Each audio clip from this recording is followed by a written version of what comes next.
आप देख रहे हैं एशियाई न्यूज, भ्रष्टाचार और जुर्म के खिलाफ हर पल आपके साथ। नमस्कार, मैं sub editor anti corruption India news channel से स्वागत है आपका।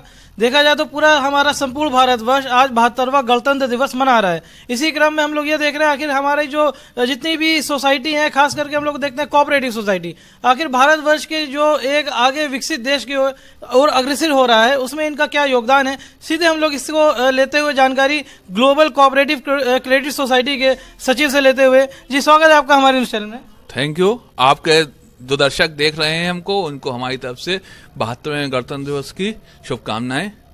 आगे आप जो भी जी, हम ये जानना चाहेंगे कि आखिर ये बताइए कि भारतवर्ष के देखा जाए तो विकसित देश की ओर जो अग्रसर हो रहा है, उसमें कोऑपरेटिव सोसाइटी का क्या योगदान है, या इसका देखा जाए तो भविष्य क्या है। कोऑपरेटिव सोसाइटी अगर सही तरीके से चलती है तो पूरी इकोनॉमी जो है वो ग्रो कर जाती है, क्योंकि ये डेमोक्रेटिक वे है किसी भी इकोनॉमी को आगे बढ़ाने का। इसमें किसी भी प्रकार का आप ट्रांसपेरेंसी बहुत ज़्यादा होती है। सारे जितने भी लोग मेंबर्स हमारे होते हैं, वो सारे मेंबर्स जो हैं पूरे राइट्स पूरे ड्यूटीज एंजॉय करते हैं, और जितना भी सोसाइटी के बिजनेस होता है वो सारे उन मेंबर्स का ही बिजनेस कहलाता है। इसलिए बांग्लादेश की इकोनॉमी तो पूरी कोऑपरेटिव सोसाइटीज पे ही चलती है। और गुजरात जो आप लोग कहते हो गुजरात मॉडल, एक्चुअल में गुजरात का डेवलपमेंट कोऑपरेटिव सोसाइटी की वजह से ही हुआ है। सबसे ज्यादा कोऑपरेटिव डेवलपमेंट अगर कहीं है तो वो गुजरात में है। इसीलिए गुजरात जो है, हमारे गुजरात में ही सबसे ज्यादा कोऑपरेटिव का डेवलपमेंट था, जिसकी वजह से उसकी इकोनॉमी डेवलप हुई। हम ये देख रहे हैं कि एक काफी बड़ा वर्ग जो है रोजगार को लेकर के, वो देखा जाए तो आजकल जुड़ रहा है सीधे सीधे कोऑपरेटिव सोसाइटी से। आखिर आप उनका भविष्य कैसे देखते हैं, जो आप खासकर आपके एम्प्लॉय हैं। हमारा जो एम्प्लॉय वर्ग है वो तो खैर कॉन्स्टिट्यूशनल, उसके साथ जो हमारा नियुक्तियों का तरीका है उस तरीके से नियुक्त होता है, और अच्छे से काम करता है तो आगे वो डेवलप करता जाता है। इसके अलावा हमारे जो मेंबर्स हैं वो भी हमारे साथ काम करते हैं और तरक्की होती है, बढ़ते हैं। तो हमारे एजेंट्स हैं, हमारे एडवाइजर्स हैं, वो सब धीमे धीमे जैसे जैसे बिजनेस डेवलप होता है, क्योंकि हमारे वहाँ जो है डिस्ट्रीब्यूशन ऑफ प्रॉफिट जो है बिल्कुल ट्रांसपेरेंट होता है। सब दिखता है कितना आया, इतना इतना बढ़ गया। तो क्योंकि हर एक छोटा मेंबर भी वो मालिक है उस बिजनेस का, इसलिए वो मालिक की हैसियत से काम कर रहा होता है। स्टाफ अपनी सीट का ओनर होता है, उसको अपनी सीट पे ओनरशिप दिखानी होती है कि हमारा ये ड्यूटी है, हमको पूरी परफॉर्म करना है। इसलिए हमारी ग्रोथ को कोई रोक नहीं सकता। अगर ग्रोथ सोसाइटी का प्लानिंग और विजन सही है और बोर्ड ऑफ डायरेक्टर्स सही प्लानिंग देते हैं हमारे स्टाफ को, हमारे एजेंट्स को, हमारे मेंबर्स को, तो वो फिर रुक नहीं सकती ग्रोथ। किसी भी तरीके से रोका नहीं जा सकता उस ग्रोथ को। तो जैसे जो भारत की जीडीपी, खासकर हम लोग ग्रॉस डोमेस्टिक प्रोडक्ट में देखा जाए, तो इसमें सीधे सीधे आप अपने क्रेडिट सोसाइटी को लेते हुए आखिर इसमें क्या योगदान है, या तुलनात्मक रूप से यदि इसका अध्ययन किया जाए तो आखिर आप इसको कहाँ पर देखते हैं। और वर्तमान में जितने भी आपके बाकी के देखा जाए, जितने भी संपूर्ण भारतवर्ष में व्यापार हो रहा है, खासकर रोजगार परक देखा जाए तो अमूल की अगर हम बात करें तो वो भी कहीं ना कहीं इसी में आता है। जी जी जी। तो इसमें अगर आप देखें तो इसमें आखिर आप आने वाले समय में इसको क्या ये कहेंगे कि जितने भी लोग इससे जुड़े हुए हैं, जैसे जैसे उनके रोजगार को बढ़ावा देने के लिए भारत सरकार एक अलग से भी बजट में देखा जाए तो सीधे सीधे एक बड़ा ही संगठित अमाउंट को पास कर रहा है, उसको लेकर के आपका क्या कहना है। हमारा तो कहना यह है कि आज की डेट में जब हम लोग कोविड से गुजर रहे थे, तब भी सबसे ज्यादा अगर किसी ने बेनिफिट पहुंचाया है तो कोऑपरेटिव ने पहुंचाया। क्योंकि धान की खरीद हो, गेहूं की खरीद हो, कुछ भी खरीद हो, एफसीआई डायरेक्ट खरीदने नहीं जाती है। वो क्या करते हैं, कोऑपरेटिव सोसाइटीज ही सेंटर होते हैं, वही खरीदते हैं, वही एफसीआई तक लेके जा देते हैं। क्योंकि सारे नोडल जितने हैं इस देश के, जितने भी नोडल एजेंसियां हैं, जैसे जो खरीद करती हैं, वो कहीं ना कहीं कोऑपरेटिव होती हैं, और कोऑपरेटिव संस्थाएं खरीदती हैं, वो एफसीआई को देती हैं।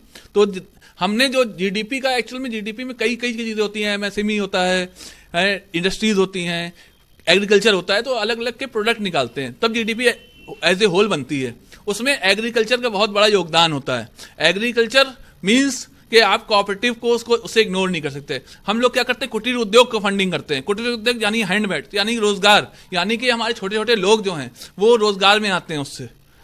तो जहां तक एम्प्लॉयमेंट का सवाल है, तो हम नौकरी से ज्यादा ये पसंद करते हैं कि आदमी जैसे आज 5 रुपए का काम कर रहा है तो कल 50 करेगा, परसों 500 करेगा, तो इंडिपेंडेंट ओनर बन जाएगा अपने बिजनेस का। तो कुटीर उद्योगों को हम लोग फंड करते हैं, छोटे छोटे दुकानदारों को फंड करते हैं जिससे उनकी दुकानें चलने लगे, और वो हम उनको मेंबर बनाते हैं और उनको हम फंड करते हैं, और जब वो कमाने लगते हैं तो हमारा ऋण चुका देते हैं, जिससे कि हमारा छोटे उद्योग, छोटे दुकानदार जितने हैं वो सारे के सारे बेनिफिट होते हैं।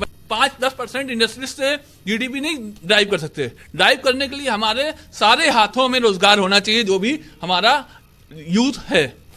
आपकी सोसाइटी की तरफ से हाल ही में कोई इस प्रकार का इनिशिएटिव लिया गया है कि कोई परियोजना भारत सरकार की इसको कि आपने धरातल पे लॉन्च किया हो? नहीं, हमारे सोसाइटी ने तो मतलब वो सारे जितनी भी योजनाएं भारत सरकार की होती हैं उसको हम इम्प्लीमेंट करने का प्रयास करते हैं, और जिस तरीके से हमारी सोसाइटी का डेमोक्रेटिक कल्चर है उस तरीके से हम लोग जो है छोटे छोटे दुकानदारों को लोन देते हैं, और उसको डेवलप करने के लिए जो हमारी मुद्रा योजना जैसे है उसी तरीके से हमारा एक PLDC loan personal loan daily collection देते हैं, जिसमें हम लोग डेली कलेक्ट करते हैं और उसको दुकानदार को वो कर देते हैं, पुश कर देते हैं कि वो बिजनेस ग्रो कर दे।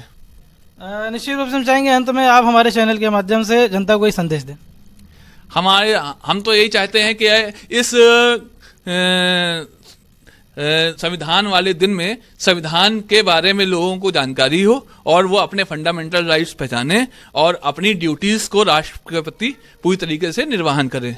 यही मेरा संदेश है, और आपके दर्शकों को हमारी तरफ से गणतंत्र दिवस की हार्दिक शुभकामनाएं। जी बहुत बहुत धन्यवाद। कोऑपरेटिव क्रेडिट सोसाइटी में मौजूद है, और जहाँ पे सचिव जी सीधे सीधे अपने जितने भी एम्प्लॉय हैं उनको भी गणतंत्र दिवस में संविधान के प्रति सचेत करते हुए, अवेयर करते हुए कि लोग जागरूक बने और उसके बारे में जाने। और हम लोग ने यह भी देखा कि इन्होंने सीधे सीधे भारत की संविधान की उद्देशिका को ही जो है पढ़ा, और जिसमें हम लोग ने देखा इन्होंने कहा कि हम भारत के लोग भारत को एक संपूर्ण प्रबुद्ध संपन्न समाजवादी पन निरपेक्ष लोकतंत्रात्मक गणराज्य बनाने के लिए तथा उसके समस्त नागरिकों को सामाजिक, आर्थिक, राजनीतिक न्याय, विचार, अभिव्यक्ति, विश्वास, धर्म, उपासना की स्वतंत्रता, प्रतिष्ठा और अवसर की क्षमता प्राप्त कराने के लिए तथा उन सब में व्यक्ति की गरिमा और राष्ट्र की एकता और अखंडता को सुनिश्चित करने वाली बंधुता बढ़ाने के लिए दृढ़ संकल्प होकर अपनी संविधान सभा में आज तारीख 26 नवंबर 1949 ईस्वी मिति मार्क्सशीट शुक्ल सप्तमी संवत 2006 विक्रमी को एतद द्वारा इस संविधान को अंगीकृत, अधिनियमित और आत्मार्पित करते हैं। इसी के तहत हम चाहेंगे कि हमारी आम जनता भी जागरूक बने, सचेत रहे, सतर्क रहे। धन्यवाद। जय हिंद।